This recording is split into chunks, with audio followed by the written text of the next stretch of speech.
Hello guys, তো তোমরা সবাই কেমন আছো? আশা করি ভালো আছো। আমিও খুব ভালো আছি। তো অনেকদিন পর একটা ভিডিও নিয়ে চলে এলাম। তো ভিডিওটা করার একটাই কারণ আমাদের বাড়িটা সবজিতে এত সুন্দর লাগছে যে মনে হলো তোমাদেরকে দেখাই।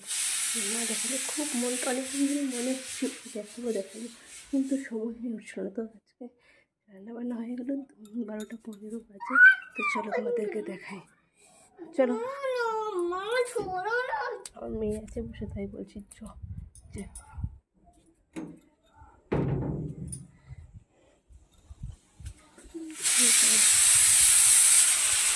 আর একটা গোলাপ গাছও আছে। তো গোলাপ ফুলটাও তোমাদেরকে সবাইকে দেখাবো।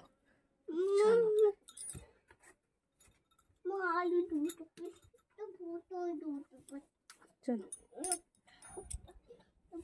ওটা আমাদের বাড়ি। তো একদম ঘোরা করে রয়েছে, মানে আমাদের সবজি লাগানো হয় না। আর একটা পেছনে বাড়ি আছে, ওখানে আমরা সবজি লাগাই। তো চলো দেখাবো। এই গোলাপ গাছটা দিয়ে শুরু করছি। দেখো, দুটো ফুল ফুটেছে, আরেকটা ফুটেছিল আমার মেয়ে তুলে নিয়েছে। এই দেখো, হ্যাঁ করিয়েছে। আর কয়েকদিন হলো এই গাঁদা গাছটা লাগিয়েছি। গাঁদা গাছটা অনেকগুলো লাগিয়েছি। এখানে আছে, এই দেখো ঝিঙে ধরে আছে। দেখো, এই কারলা প্রচুর ধরেছিল। কারলাগুলো সব আমাদের তোলা হয়ে গেল আজকে। এখনও অনেক আছে ভিতরে। তো এই দেখো শিম গাছ, আজকেও শিমগুলো প্রচুর শিম তোলা হলো। তো এখনও ছোটো ছোটো অনেক আছে। তো এই দেখো, এই প্রচুর আছে ভিতরে উপরেও তো অনেক আছে। দেখো বাঁধাকপি, ফুলকপি, দেখো ওলকপি। এইখানে এগুলো কী গাছ তোমরা জানলে কমেন্ট করে তো। এই দেখো আরেকটা আছে। বাঁধা গাছগুলো বললাম লাগিয়েছি ছোটো ছোটো, এই কয়দিন হলো 2-3 দিন। দেখো বরবটি গাছে কত বরবটি ধরেছে। তো বরবটি এগুলো তোলা হবে। দেখো ভেন্ডি, সে অনেক দিন আগে বীজ ছড়িয়েছিল, তো জল পড়ার কারণে এতদিনে বেরোচ্ছে। ভেন্ডি ধরেছে, কতগুলো ভেন্ডি তুলে আজকে সেদ্ধ করেছিলাম সকালে। দেখো মূলা আছে। এই দেখো মূলাগুলো বসিয়ে পাতাগুলো 2 দিন পকোড়ি করে খেয়েছিলাম। ওই পুরো সবগুলো কেমন হয়ে গিয়েছে। দেখো এই দিকেরগুলো একটু আগে লাগানো হয়েছিল, তার জন্য এই পাতাগুলো কত বড় বড় হয়েছে। ওই দিকে দেখো একটা আছে বরবটি। এদিকে এখানে একটা কারলা গাছ আছে, ঝিঙে গাছও আছে। দেখো ঝিঙেও ধরেছে। এই দেখো পেঁয়াজ, এই দেখো পেঁপে। ওই দিকেও আর একটা বাড়ি আছে আমাদের। যদি কোনোদিন যাই তো তোমাদেরকে সেখানে দেখাবো। তো এইগুলো দেখো, এইগুলো কী বলতে বেরোচ্ছে ছোটো ছোটো, দেখে বুঝতে পারছো এগুলো কি বীজের গাছ? এগুলো হচ্ছে কি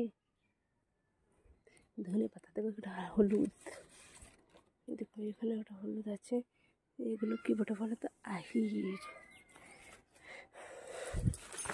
দেখো লঙ্কা লাগিয়েছে, বেশি দিন হয়নি। এগুলো তো লাগাচ্ছে। হ্যাঁ দেখো এগুলো কী বলো তো, যদি জানো তো বলে থাকো তো কমেন্ট করে বলো। কিন্তু এগুলো কী বটে। এখানে মেথি শাক লাগানো হয়েছিল, তো মেথিগুলো ঠিকভাবে বেরোয়নি, কেমন করে বেরোচ্ছে। এখানে তো মূলো গাছ লাগিয়েছে। এই দেখো পালংগুলো কি সুন্দর হয়েছে দেখো, আর লাল শাকগুলো। এখানে পুরোটাতে আছে টমেটো আর মটরশুঁটি। দেখো মটরশুঁটি। দেখো কাগজি লেবু গাছ আছে। অনেক দিন বিয়ের বছর থেকে দেখছি একটা কাগজি ধরেনি। ওই দেখো আছে, এটা কী গাছ যেন, কারি পাতা।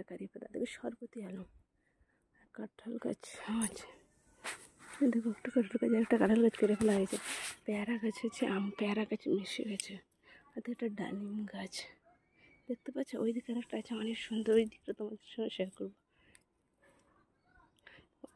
দেখো পুঙ্গা সবগুলো তোলা হয়ে গেছে, অল্প আছে। দেখো পুঁইও অল্প আছে। দেখো পুঁই, দেখো বেগুন। কার বেগুন খেতে ভালো লাগে? আমার ভালো লাগে না, তবে আমার ঘরের খুব পছন্দ। এতে কুমড়ো কুমড়ো পাতাগুলো দেখে খেতে মন হয়, কিন্তু খেতে পারি না। কেন বলবো? তখন আমার শ্বশুরমশাই বলছে যে গাছের পাতাগুলো কি গাছগুলো ডগগুলো যদি ছেড়ে নেওয়া হয় তাহলে নাকি পরে ফল ধরবে না, মানে কুমড়ো ধরবে না, তার জন্য তোলা হয়নি। এদিকেও ভিন্ডি আছে। তা আমাদের বাড়িটা তোমাদের সবার কেমন লেগেছে প্লিজ কমেন্টে জানিও কিন্তু।